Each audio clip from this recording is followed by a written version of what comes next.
There are losses that need no explanation, for the silence itself speaks volumes. For weeks, Mulholland Drive was shrouded in silence, a heavy stillness following the shock that rocked Hollywood. It was a void so deep it seemed to take the form of Rob Reiner and his wife of many years, Michelle. The public awaited a sign, a message, or at least a response from the couple once considered an icon of the canyon. The media constantly updated, experts offered all sorts of opinions, friends sent heartfelt messages, all only highlighting the inexplicable silence. And then, from the only man who could stand above the entire story, the legend of Mulholland Drive, Jack Nicholson, nothing was said. No official statement, no anonymous source, no hint on social media. Jack Nicholson never acted according to public expectations. He always chooses his own timing, so when he speaks up, that's when the real story begins. And in a way, only Jack Nicholson can.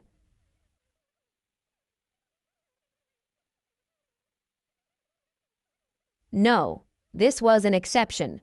No flashing cameras, no gleaming studio lights, no comings and goings or prepared questions. Just silence. A tape recorder sat still on a heavy oak table in the dimly lit living room.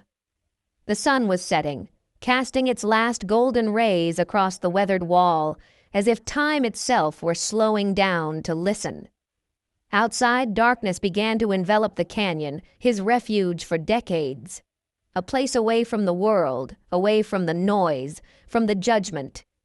You know, he was the kind of person you'd be surprised by in person, unpretentious, unassuming. His house was like a quiet museum. Memories intertwined among the artwork, the old objects carrying stories never fully told. Every corner of the room carried the weight of a life lived under public scrutiny, yet guarded like a private treasure, reserved only for those who truly understood. He sat there, wearing sunglasses. Not to hide anything, but because they had become a part of him, a habit, a second skin. His face bore the deep marks of time, thinner than before. The familiar wrinkles were now more pronounced, not just created by years, but by things heavier than fame. He raised his glass. The soft clinking of ice against the glass echoed, a sign of the silence between unspoken thoughts. His legs dangled in the air, heavy, deliberately. Nothing here was accidental. This wasn't an ordinary conversation. This was a confession, and when Jack finally spoke, his voice was deep and hoarse, like the slow grinding of pebbles under rolling wheels. Each word was carefully chosen, heavy with meaning, powerful enough to pierce through all the noise that had surrounded this story for years. You know, the press, the television, he said, his voice calm but full of layers of meaning. They keep talking about Rob, the director of Stand By Me, the man behind The Princess Bride, and the nickname Meathead that everyone used half-jokingly, half-seriously, but rarely with subtlety. A fleeting smile appeared on his face. They were right, but only partly right. He paused. The atmosphere in the room grew heavier with memories. Everyone knew the headlines, the awards, the achievements. It was public information. Easy to tell, easy to summarize in a few lines. But they didn't understand the man behind it all. They had never heard the silence in the room when Rob was lost in thought. Never witnessed the moments he struggled with himself. And so, they had never heard his genuine laughter. Not the kind of laughter staged for the cameras, but a resounding, sudden laugh that made you forget everything else for a moment, as if asking, "Isn't all this ironic?" Jack leaned forward. The glass clinked sharply against the table, the sound splitting the moment. "That's all I and the people I work with are trying to do," he said. "Do the best we can in that situation." He shook his head slightly. "And they certainly don't know what it means to be friends with him when things get tough, when his own world starts to shrink." The atmosphere shifted. Jack moved closer. His eyes gleamed behind his dark glasses, no longer with nostalgia. It was something raw, more honest. That's the story, he said softly. Not Hollywood kind. People worship the image, but they don't see the Father, the one who loves his Son so much that he can't or doesn't want to look directly at what's happening right before his eyes. He took a deep breath. His voice slowed. And I don't even know which hurts more. The room seemed to be listening. The canyon outside was listening too. This is a story about love, he continued, and what arises from it. Truths that only those standing close enough can see both sides of. The relationship between Jack Nicholson and Rob Reiner didn't begin with glamorous parties or games of fame. It was built over years of quiet understanding, an understanding that didn't need to be spoken aloud. It was forged under the immense pressure of one of the most memorable cinematic moments, A Few Good Men, 1992, something many have forgotten. Rob is first and foremost an actor, Nicholson said, his gaze drifting across the room. His voice softened as if rewinding a memory. That's the key to everything. Rob wasn't the kind of director who stood behind the camera and gave orders. He lived each moment with you. He understood the feeling of staring at a blank page, wondering whether what you made would have meaning or simply vanish. Between takes, Rob didn't give lengthy explanations. He would simply walk up, lean in, look Jack straight in the eye, and say just enough. That trust allowed Colonel Jessup's iconic outburst to unfold, not as a performance, but as an uncontainable truth. Jack smiled as he recalled it. He put me in that fire, he said softly, and I trusted him. Because sometimes, the most powerful thing isn't in resounding words, but in the silence of someone who knows exactly when to let you burn yourself out.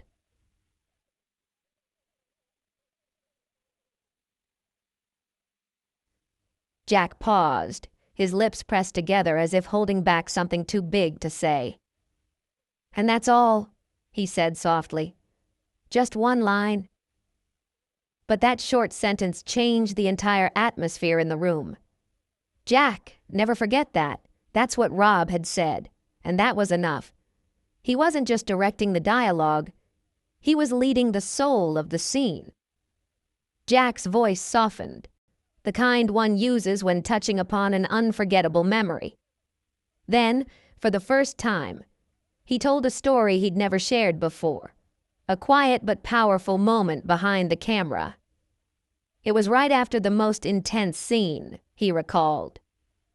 Cut, Jack said, his eyes narrowing as if seeing everything one last time. The crew began to re-establish themselves, the lights changing, everyone moving around to the familiar rhythm of the set, and then Rob walked over, not to adjust his position, not to check the screen, but straight toward him. Jack, who had been standing to the side, his hand holding an unlit cigarette, just catching his breath, stood beside him. Not a word. Just there. A minute passed, then a little more. Finally, Jack lowered his voice, almost a whisper, repeating an old saying, "The funniest people are often the ones with the most sadness, and sometimes the most intimidating people are the ones hiding the most." Jack let the saying hang in the air. He was talking about Colonel Jessup, that was obvious, but in reality he was talking about something bigger. The danger of being too confident, of being too certain that you're always right. That brief conversation had changed their relationship. From that moment, it was no longer just about the movie, but a dialogue between two men about life, about the true meaning of being human. Jack knew then that this wasn't just a professional relationship. Rob pursued truth through every frame, and from that day on, their friendship grew stronger. A friendship that seemed utterly opposite. Reiner, warm, open, raised in a prestigious Hollywood comedy family. Nicholson, reserved, unpredictable, with the quiet, rebellious spirit of New Jersey. "But we understand each other," Jack said with a half-smile. They often had lunch in secluded places, away from prying eyes, or simply talked on the phone. They talked about the Lakers, about politics, about getting old, but above all, about their children. For Rob, they were the center of his world. Jack remembered vividly how he spoke of Jake and Romy. Pride evident in his eyes, a genuine, pure look only a father could have. But then Jack's voice slowed, the atmosphere growing heavier as he mentioned Nick. The love hadn't diminished. If anything, it had only increased. But it carried a quiet weight, a sleepless anxiety. Jack leaned back, his gaze distant, as if searching for the right words. "I've lived in this town for a long time," he said. He'd seen the children of celebrities grow up, some finding their place, others getting lost, trying. His voice suddenly sharpened.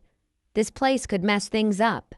The ease of access, the constant attention, the comfort that came too quickly. It was all like a subtle poison, if you weren't alert enough to recognize it and keep your distance.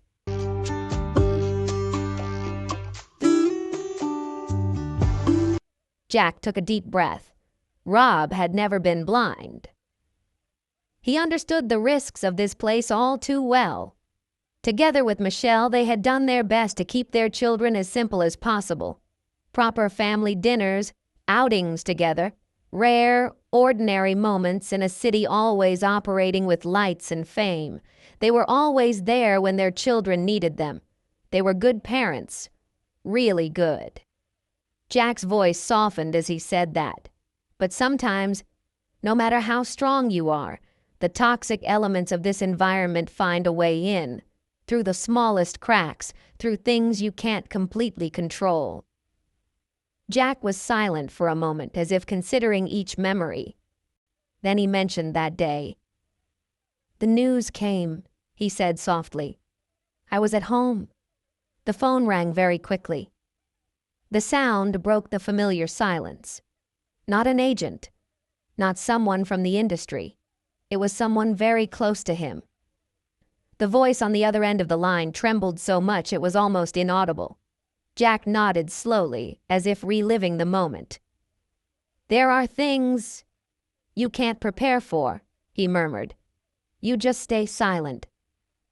The words on the phone were disjointed, broken, shattered, unbelievable. Jack repeated Nick's name very softly, almost to himself. At first, everything was utterly meaningless. The human mind couldn't piece the fragments together, because the picture that emerged defied all logic, all belief in the order of life. It was as if the laws of the world had suddenly changed. Jack didn't call it grief.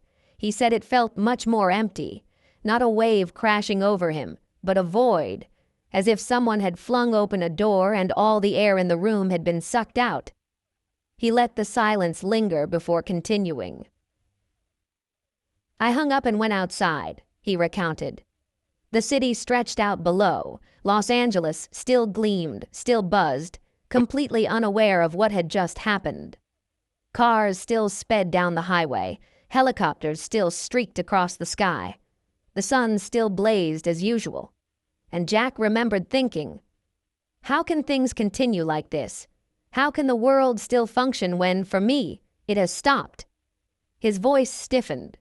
Just a little. That was the cruelest part. The world doesn't stop because of your pain.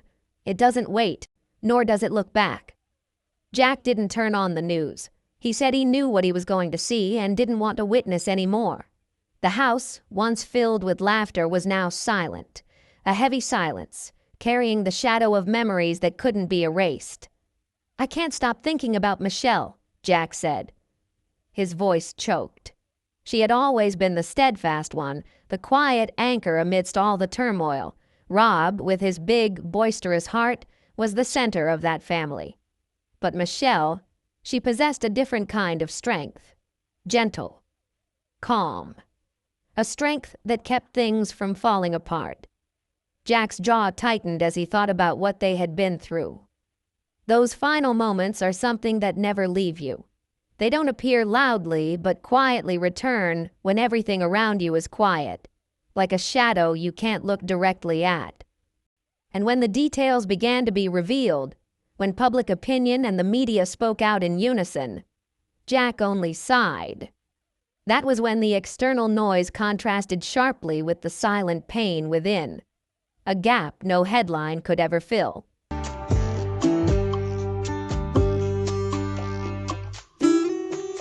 Jack's voice choked with emotion. He still avoided everything, no declaration, no explanation. It wasn't a strategic silence, but the silence of a man who didn't know what to say. "I'm not thinking like an actor," he said softly. "I'm just a man trying to understand why I lost a friend and wondering if I missed something. A sign that I should have noticed." He took a deep breath, his eyes heavy. "There was a moment," he said slowly, "a moment that has haunted me ever since. Perhaps that's why I'm only telling you today." His voice changed, heavier, more personal. Years ago, on Rob's birthday, they held a party at their Brentwood house. The night was perfect, a gentle breeze, warm air. Family, old friends, people from the studio were all there. Carl was there too, as quick-witted and charming as ever, telling stories that made everyone laugh out loud. Everything seemed perfect. Jack smiled as he recalled it. Then the smile faded. He was standing in the garden chatting when he saw Nick walk in. Jack froze.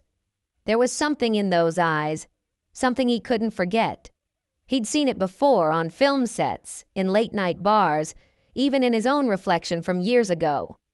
It wasn't a sudden outburst of anger, but a restless rage, not knowing where to go, but searching for a place to vent it. Jack's voice trailed off, even but tense. Nick wasn't drunk in the usual way, not staggering, not shouting. It was something deeper than that, an unease you felt more than you saw, like sparks running through electrical wires, a disharmony in his soul. Then Jack went inside to get more drinks. The party in the back was still boisterous, laughter, clinking glasses, music echoing everywhere. But from the hallway, he heard a different sound. A sharp, high-pitched voice full of tension. "That's Nick and Rob," Jack whispered. Nick stood opposite his father, cornering him, not with his hands and feet, but with a fierce, surging energy. All the resentment, blame, disappointment, money, fame, life. Everything that had been bottled up for so long poured out in every word. Not just anger, but a bitter, heart-wrenching bitterness. Then Michelle walked in. Jack remembered that moment vividly. She was calm, steady, as if she had witnessed this before and knew exactly what to do. Michelle walked straight between them, gently placed her hand on Nick's arm, and called only his name. Just one word, nothing more. "She had an unbelievable tenderness," Jack said, his voice dropping. "And then he pushed her away. Not violence, just a small, sharp, cold movement. A lack of respect. But that's what hurt Jack the most." He took a deep breath.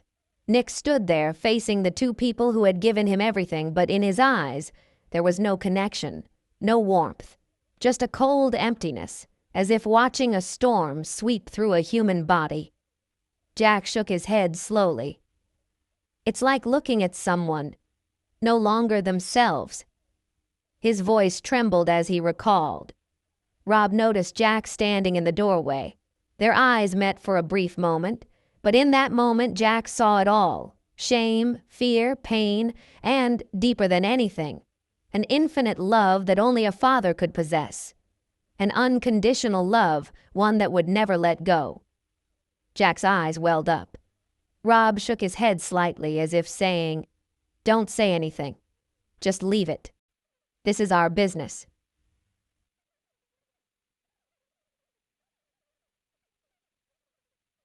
Jack's voice trembled slightly, but he complied. He turned toward the garden and pretended not to see anything, but inside the haunting never faded.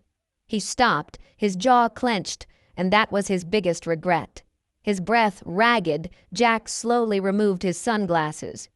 His eyes were red, swollen, etched with the lines of pain not only from loss, but also from guilt. "I thought I was respecting his privacy," he whispered. I thought I was respecting his belief that everything would be all right. But what I should have done, what I wish I had done, was grab him by the shoulders and say straight, "Rob, love isn't a shield. Your son, you can't ignore this." The argument between Rob and Nick had been loud.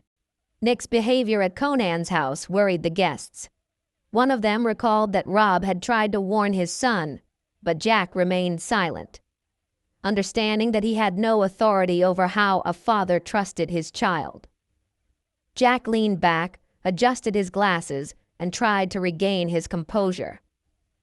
"Aaron said he saw, and so did I," he continued, his voice now more steady. "But that doesn't surprise me.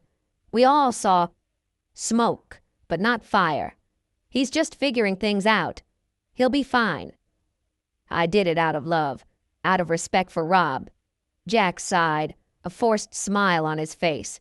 But the truth was, every hope they clung to was sometimes deadly. That hope, he muttered to himself, was what had destroyed them, unintentionally. The conversation drifted back to the present. The lawsuit, the relentless newspaper articles, the harsh realities. Nick Reiner was incarcerated, charged with 2 serious crimes, and the trial was ongoing. Jack remained silent, a bitter, mocking smile playing on his lips, wondering, what was justice in this situation? It wouldn't bring Rob or Michelle back. It wouldn't heal the wounds. It wouldn't erase the horror. He paused, his voice trembling but steady, the numbers, the reports, the ledgers, all meaningless. Jack thought of Roy and Jake, those left behind, those who had to wake up and continue living each day. His face showed both pride and sorrow. The declaration, the way they focused on love and memories, the way they refused to bring down their brother. That was Rob and Michelle. That was how they raised their children, the instinct to protect what remained of their family's light, not letting a cruel act wipe out a lifetime of love. Jack leaned forward. That was strength, the purest and most powerful love. He looked out the window where the city faded into the late afternoon mist. "I really understand," he finally said, his voice soft but firm. "The good things they brought to this world never disappear. It just continues." He pointed lightly toward the horizon. "It lives on in the children who didn't give up, in the movies, in the memories that make people laugh, cry, and remember." Jack fell silent again, looking down at the endless expanse of Los Angeles below. A reminder that no matter how broken life may be, it continues to move. The air grew heavy, the silence carrying more meaning than words. The tape recorder continued to quietly pick up the murmur of the house, the faint sounds of traffic below. Jack no longer gave interviews. Now he was just an old friend, sitting in the living room trying to comprehend what had happened. "The last time I spoke to him," Jack said after a moment of silence, "was probably about a month before it all happened. Just a normal phone call about the Lakers, a bad movie, everyday things." But his voice softened, becoming tender. "You know, Jack, no matter how crazy things get, we're doing well, right? We've made movies, we've told stories, life is pretty good." Jack pursed his lips into a sad smile, nodded silently, and then they hung up. He slowly rose, turned his back to the room, and looked out at the Los Angeles skyline. A man in the endless city that had made him and taken so much from him.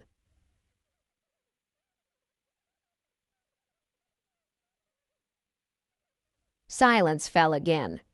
The city was noisy, but when Jack finally spoke, his voice choked through the window pane. He always sought the good in people, and that was what made his films special. Stories of the underprivileged, of friendship, of true love, things that gave life meaning. Jack's voice was slightly strained, his eyes filled with sadness, but still focused on the good he believed in. He turned toward the room, and in the moment the light fell on his face, weariness was evident.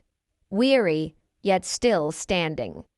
"That's Rob's talent," Jack said, his voice low and firm. That grip, that belief in humanity, that belief that no matter how bad things get, they'll eventually get through it. He paused, his face as hard as stone, but that very belief, he admitted, was also the thing silently destroying him, because Rob couldn't stop believing, even when it was killing him. He spent his whole life directing heroes and shaping villains on the big screen, Jack said hoarsely. But the real pain, the cruel irony, is that he never realized the villain wasn't a shadow in real life. It was right under his own roof, right in his own house. Blood. And that's a truth no one can fully bear. Father. No one else. The words hung there, decisive and cruel, filling the silence so profound no sound could break it. The interview ended like that, no final question, just a slight nod and a fleeting, unreadable glance. In Jack's eyes, a wordless message. That's enough. As the door closed behind the reporter, the final image that lingered was Jack Nicholson, a legend, a survivor of Hollywood's golden age, standing alone in his high-rise apartment, looking down at the city, surrounded by ghosts that weren't illusions, but the ghosts of a friend he couldn't save. And that was good for him, really good. Everyone envied him, including me, but now it was different. I wouldn't trade it for anything. The silence from Mulholland Drive fell again. But this time it wasn't empty. It was heavy, heavy with truth, with memory, with all that had finally been said. It was the silence of a story buried too long. And finally, it spoke. Night fell over the canyon, the dazzling lights of the city below distant, almost unreal. A moving galaxy of light, indifferent to the secrets whispered in the darkness. The tape recorder lay motionless on the table, the small red light finally gone out, but the air in the room remained vibrant, like the echo of an unforgotten confession. The wind rustled through the trees, gently stirring the window pane, like a restless thought, a reminder that memory still lived. Jack stood by the fireplace, watching the embers die down.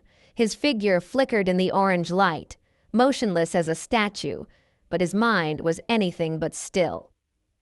He reached out and touched the old picture frame on the mantelpiece, a photograph of Rob on the set of A Few Good Men, smiling with unwavering optimism. Jack stood beside it, a wry smile on his lips, but still. A moment that felt like a past life, when stories could save lives. He whispered to the photograph, heavy with memory, then placed it back down almost reverently. The phone vibrated, a rare occurrence. A message from Aaron Sorson, just 5 words. You did the right thing. Jack stared, a strange feeling spreading through him. What is true? When the truth burns anyone it touches. He walked to the window, the endless city lights stretching below, illuminating the cigarette in his hand. Smoke curled up, merging with the shadows that seemed to always follow him, a witness to all that had passed. In that moment, Jack felt one thing clearly. No matter how harsh life was, no matter how much loss and sorrow seemed to have swallowed everything, the light of the people he loved still existed. It lived in Rob's memory, in Michelle's, in the smiles and tears of the remaining children, in the films he had created, in every story he had told. The good things they brought to this world never disappeared. They continued to exist, and that perhaps was the only justice Jack could see in a world so full of chaos and loss.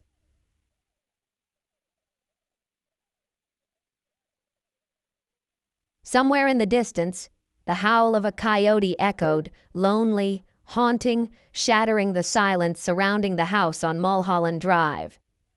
Jack smiled, almost sadly, whispering to the night, "Perhaps you would have written this scene better, Rob." He exhaled, watching the smoke from his cigarette curl and drift toward the canyon, carrying with it the remnants of a story too heavy to fully conclude. Silence returned, but it was no longer empty. It was understanding. Morning crept into the canyon, golden, sharp, and harsh, like truth piercing through the fog, unavoidable and impossible to conceal. Jack was still awake. Cigarette butts littered the tray beside him, the coffee had gone cold on the table, and Rob's photograph lay there, like a ghost refusing to leave. For the first time in years, he looked weary. Not the weariness of a movie star, not the kind that could be masked by makeup, but a genuine weariness, seeping into his bones, heavy with the confessions of the previous night, lingering like swirling smoke in the corners of the room. A soft knock broke the silence. Maria, the housekeeper, entered cautiously, holding the morning newspaper. "Mr. Nicholson? Would you like me to leave it here?" she asked gently. Jack nodded without turning. As she set the newspaper down, the headline caught his eye. "Nick Reiner, trial date confirmed." Jack breathed a sigh of relief. He quickly scanned the bolded words, reading that Nick, 32, had been arrested on suspicion of murder, was being held without bail, and could face the death penalty. The other two children, Jake and Romy, issued a statement saying, "No words can express this pain. The pain we are experiencing is unimaginable. They were not just our parents, but our dearest loved ones." Below the headline was a picture of Nick, his face expressionless, his small figure in a suit staring into the camera. Jack muttered, "Looks like a child. Just a lost child." His voice wasn't angry, only exhausted. He slowly folded the paper, setting it aside, as if reluctant to relinquish power to it. Jack reminded himself, Hollywood is built on stories of redemption, second chances, dramatic twists. But real life doesn't allow for rewriting. He walked into the kitchen, the floor creaking under his feet, poured another cup of cold coffee, the cup trembling slightly in his hand, reflecting the burden he carried. Looking out the window at the bright, clean city, he pretended nothing had happened, slowly sipped his coffee, gazed through the cup, and whispered, perhaps to Rob, or perhaps to himself, "If there is any justice left in this town, it lies in the truth, even if it is painful."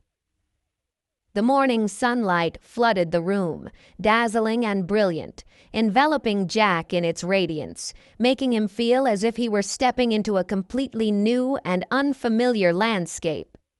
He set down his coffee cup, straightened his shoulders, and took a deep breath, silently watching the city below awaken to a new day. By noon, the canyon was bustling with life again, gardeners beginning their work, delivery trucks moving about, music echoing from the hills. The world continued to move, but Jack did not.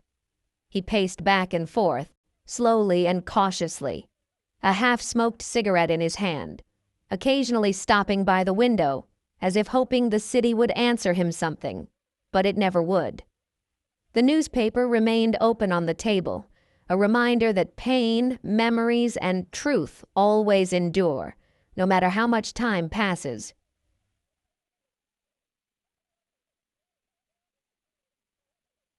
But now, another headline in the newspaper caught Jack's eye, a documentary about Reiner's development and legacy. He chuckled softly, a bitter sound escaping, like a silent sigh. "Of course," he muttered. "Hollywood never lets tragedy settle. It always packages tragedy up, films it, and sells it to you in 4K resolution." He flicked the ash into the ashtray, shaking his head. "They'll make everything look beautiful. The lighting, the music, the tears, the perfect setting. But they'll never capture the real feeling, the heavy silence, the weight of each shattered piece, the gaps between words, the unseen moments." Jack walked toward the dusty bookshelves, piled high with old scripts, awards, and photographs faded by time. Each book title, each photograph, was another echo of a life that had weathered countless ups and downs, transforming pain into art. "We used to believe that movies could help people see," he whispered, "but perhaps all they ever did was help them forget." He paused before an old poster of good men with familiar fierce eyes. A bitter smile appeared on his lips. "Yes, Rob," he said softly. "No one really can." He put down his cigarette, put on his coat, and walked toward the door with a stiffness in every movement, yet also with determination. The kind of determination only those tired of running away possess, the determination to face the truth no matter how painful it is. When he locked the door, the house stood still, as if frozen in time, preserving everything, the words, the regrets, the unshed tears. The wind blew through the canyon, scattering ashes, a reminder of the past and the memories that had not yet faded. At the foot of the hill, Jack's car engine roared, breaking the silence with a defiant sound. The story isn't over yet. It's just a scene shift. The harsh afternoon sun bathes Sunset Boulevard, Hollywood's golden hour, as the light seems to try to conceal the shadows and scratches in the city. Jack's classic car, old but still proud, slowly creeps through the traffic, like an old lion traversing familiar territory. Every street corner, every billboard is a ghost of the past. The old CAA building, the restaurant where he and Rob signed the contract, the movie theater where they sat together at premieres. To the outside world, everything remains the same. But in Jack's mind, each place holds memories, pain, and loss. He stops in front of a convenience store where the soft yellow light of the streetlights falls on his face. Quickly gulping down a Gatorade, he consciously takes every action to avoid getting into trouble with the police. Finally, Jack pulled over to a quiet corner behind Kaner's Deli, one of the few remaining places in Hollywood that hadn't been polished to the point of losing its soul. The air was faintly scented with stale coffee and pickles, creating a comfort that time and familiarity had cultivated. The waitress recognized him but didn't make a fuss, just nodded slightly, as if to say, "I know who you are, but I'll leave you alone." Jack ordered a black coffee and a pastrami sandwich, but barely touched them. He just sat there, silently gazing at the framed photos on the wall, faces of actors, directors, and musicians who had passed away or been forgotten. "This town is like a museum," he muttered, but no one remembered what those exhibits were for anymore. A young filmmaker sitting in the booth next to him looked at him, his eyes filled with curiosity, still unable to believe he was seeing the legend Jack Nicholson. Jack smirked, whispering to himself, "Don't worry, kid. I'm just an ordinary ghost now." His phone vibrated. A message from Aaron Sorson. They wanted him to advise on the documentary. Jack stared at the screen, his thumb hovering over the keyboard, silent for seconds that felt like minutes. Then finally, he typed back a single word. "Yes." He leaned back, sighed, his shoulders relaxing for the first time in days. Perhaps some stories needed to be told, not to exploit, but to remember. To let someone understand that light and darkness always coexist, and memories, however painful, must be told. Jack stood up, looking out the window.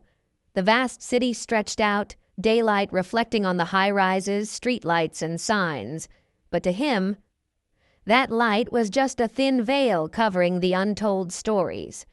In that moment, Jack sensed a heavy, somber feeling, yet one inseparable from life.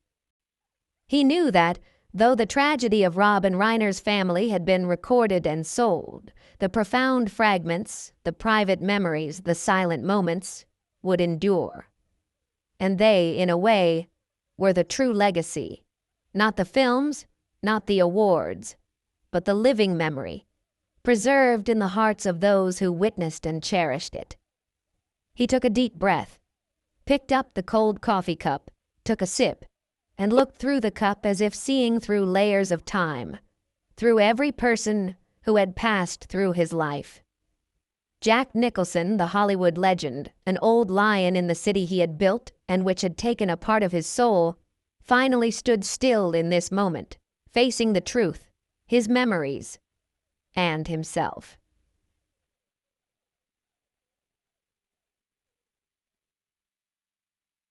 Outside, the sun was beginning to set, its last rays stretching across the cracked pavement, yellowing the weathered walls. Jack finished his coffee, set it down, tossed a few bills, and stood up. He was older, yes, but his body felt lighter, as if he had finally realized that survival didn't mean forgetting. He retreated into the fading afternoon light, the city still bustling around him. Reluctantly, he prepared for the next scene of his own life.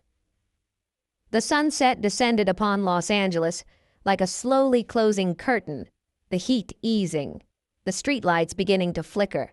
Moment by moment, the vibrant city gave way to a soft, lonely, yet still lively light. Jack drove aimlessly along the winding, steep roads, so steep you could forget whether you were fleeing or searching for something. The wind blew through the window, carrying the scent of dry bushes and jasmine. For a brief moment, peace prevailed, until the crackling radio blared, reminding him of the old case and Rob's name, the tragic legacy of a Hollywood family. Jack gripped the steering wheel, turning off the radio as if to cut off the echoes of the past. He stopped the car by the canyon, the place where he and Rob used to come after late-night filming sessions, chatting about everything under the sun. From here, the city below unfolded spectacularly, lights stretching to the ocean, streets like shimmering ribbons in the darkness. Jack stepped out, leaning against the railing, letting the cool breeze caress his face, taking a deep breath. "I remember the first time we came up here," he whispered, as if Rob were still listening. "This city is both a promise and a trap." He smiled faintly. A hoarse, weary but genuine smile, tinged with relief. Another car pulled up, a couple got out, laughing and chatting, taking a selfie with the skyline as a backdrop. Jack watched them, a mixture of envy and nostalgia. He sighed. "Don't lose that innocence, that light. One day it will disappear." The couple left, leaving him with the scenery and the distant murmur. He lit another cigarette, the flame flickering on his aged face, yet still full of unwavering determination, his eyes seemingly defying the world. For the first time in days, he genuinely smiled. "You're right," he whispered to the night. "We did well." The smoke dissipated into the air, merging with the thick darkness, as if listening to all his thoughts, all his secrets. Jack watched the cigarette butt fall down the slope, flickering like a heartbeat in the darkness. The city below was still vibrant, a sea of people pursuing their own dreams, each light a story, each person a silent victory or defeat. He returned to his car. His phone vibrated, an unknown number. Almost ignoring it, he picked it up. A calm female voice spoke, but he interrupted quickly. "No," he said. "The story is over." He hung up the phone, left it lying on the seat, and started the car. Headlights cut through the night, the streets peaceful and empty. Passing Rob's old street, the gate was closed, the lights inside long gone. Jack drove on, with a strange feeling, both serene and heavy with nostalgia. The artificial stars below twinkled, as if reminding him that dreams still live on, even if sometimes at the cost of loneliness.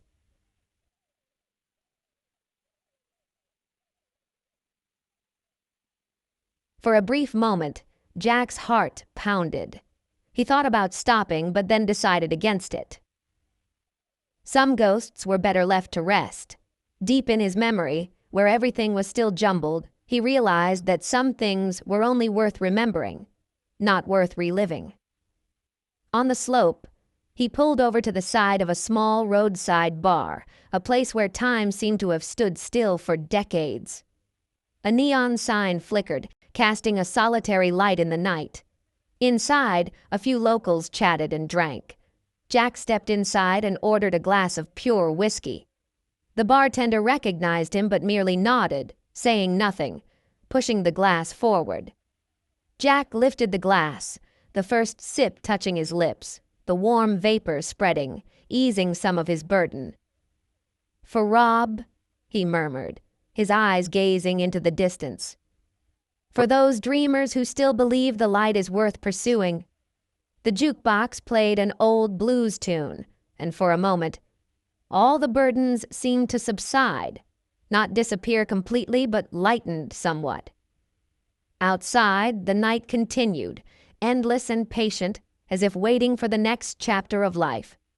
The next morning, the canyon was shrouded in a silvery mist. Jack awoke in his chair, his nearly empty glass of whiskey still on the table. Soft light streamed through the window, as if the world itself had breathed a sigh of relief. He stepped out onto the deck, coffee in hand, and gazed out at Los Angeles, a city that never ceased to shine, regardless of the dark stories that had unfolded. The fresh air brought a feeling of renewal, a rare morning after many long, tiring nights. For the first time in a long time, Jack wasn't running away from the past. He quietly opened an old photograph, taken with some good friends. Rob was smiling brightly, full of joy and faith in life. Jack smiled softly.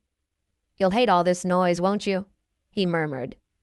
"But perhaps it's good that there are still people who remember you. It means you really mattered." A breeze arose, stirring the photograph. It nearly slipped from his hand, but Jack caught it, watching the image flutter above the deck, catching the light before disappearing into the canyon below. A perfect farewell. He took one last drag from his cigarette, the smoke dissipating into the sky. "You always said every story needs an ending," he whispered. Perhaps he had finally found it. He turned toward the house, closing the door softly behind him. Inside, the city continued to live, its buzzing and rhythm unending. Mulholland Road returned to its quiet. The pain that had once exhausted him now brought a sense of peace. This isn't the end, but it's a genuine ending. An ending not of tragedy, but of love, laughter, and light that lingers long after the curtain closes. And amidst the vast landscapes of Los Angeles, the story of Rob, Michelle, and the friend who finally broke Jack's silence continues, unlike before. Even in a town full of illusions, there are still clear truths, memories powerful enough to stir the heart. Thank you for watching the video. If you found the story interesting, don't forget to like, subscribe to the channel, and turn on notifications so you don't miss the latest videos. Leave a comment to share your thoughts, and let's grow our Hollywood fan community together.